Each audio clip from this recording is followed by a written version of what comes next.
Assalamualaikum warahmatullahi wabarakatuh. Perkenalkan, nama saya Mila Agustina Putri, NIM 14202420017 dari Prodi S1 Agribisnis. Di sini saya akan membacakan hasil ringkasan dari artikel yang berjudul Karakteristik Bahasa Indonesia, penulis blog Winaria Lubis, tanggal publikasi 4 September 2020. Dalam artikel tersebut terdapat beberapa penjelasan. Yang pertama yaitu pentingnya bahasa Indonesia dalam dunia pendidikan. Bahasa Indonesia adalah mata pelajaran wajib di jenjang pendidikan nasional. Keterampilan berbahasa Indonesia menjadi dasar utama dalam proses berpikir, memahami, dan menyampaikan informasi terutama dalam bidang ilmu pengetahuan dan teknologi atau IPTEK. Bahasa Indonesia berperan sebagai alat komunikasi akademik, sehingga penguasaan bahasa yang baik dan benar sangat penting dalam kegiatan belajar, mengajar maupun dalam penyusunan karya ilmiah. Lalu ada fungsi bahasa secara umum. Menurut para ahli, bahasa memiliki beberapa fungsi utama. Yang pertama ada ekspresi diri. Bahasa memungkinkan individu menyampaikan pikiran, perasaan, dan gagasan kepada orang lain. Yang kedua, komunikasi bahasa digunakan untuk berinteraksi dan berbagi informasi. Yang ketiga, interaksi sosial. Bahasa membantu seseorang untuk beradaptasi dan berperan dalam lingkungan sosialnya. Yang keempat, kontrol sosial. Bahasa berperan sebagai alat untuk mengarahkan atau mengendalikan perilaku dalam bermasyarakat. Lalu ada hakikat bahasa. Bahasa didefinisikan sebagai sistem lambang bunyi vokal dan arbitrer atau sewenang-wenang. Digunakan oleh manusia sebagai alat komunikasi. Ciri utama dari bahasa bersifat simbiolik karena terdiri atas lambang-lambang yang mewakili makna tertentu. Bersifat arbitrer karena tidak ada hubungan alami antara bunyi dan makna. Misalnya, kata kursi bisa berbeda dalam bahasa lain. Lalu ada bersifat sosial karena penggunaannya selalu melibatkan masyarakat pengguna bahasa.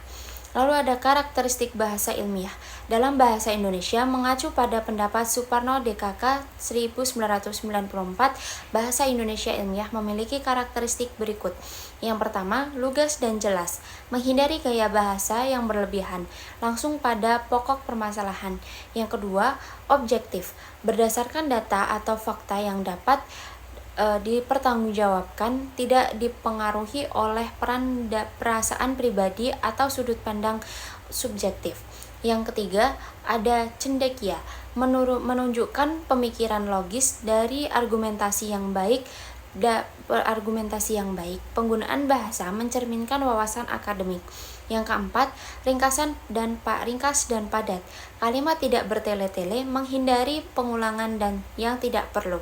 Yang kelima, konsisten. Penggunaan istilah, struktur kalimat, dan gaya penulisan dijaga agar seragam dalam seluruh karya ilmiah. Yang keenam, gagasan sebagai pangkal tolak.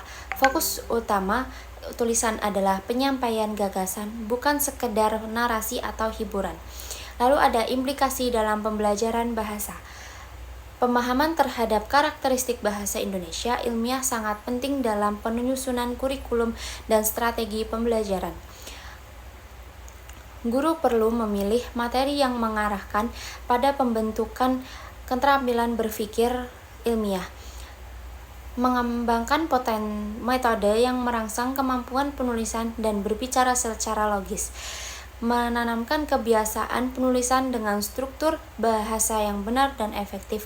Dengan demikian, siswa tidak hanya belajar menggunakan bahasa secara komunikatif, tetapi juga kreatif dan ilmiah, terutama dalam penyusunan makalah, laporan, dan karya tulis lainnya. Artikel ini menekankan bahwa bahasa Indonesia bukan sekedar alat komunikasi, tetapi juga instrumen intelektual yang memiliki peran strategis dalam dunia pendidikan dan ilmu pengetahuan. Untuk itu, pemahaman terhadap karakteristiknya yang penting baik bagi pengajar maupun peserta didik guna membentuk budaya literasi dan nalar ilmiah yang kuat. Demikian ringkasan yang dapat saya sampaikan. Jika ada salah kata, saya mohon maaf. Terima kasih. Wassalamualaikum warahmatullahi wabarakatuh.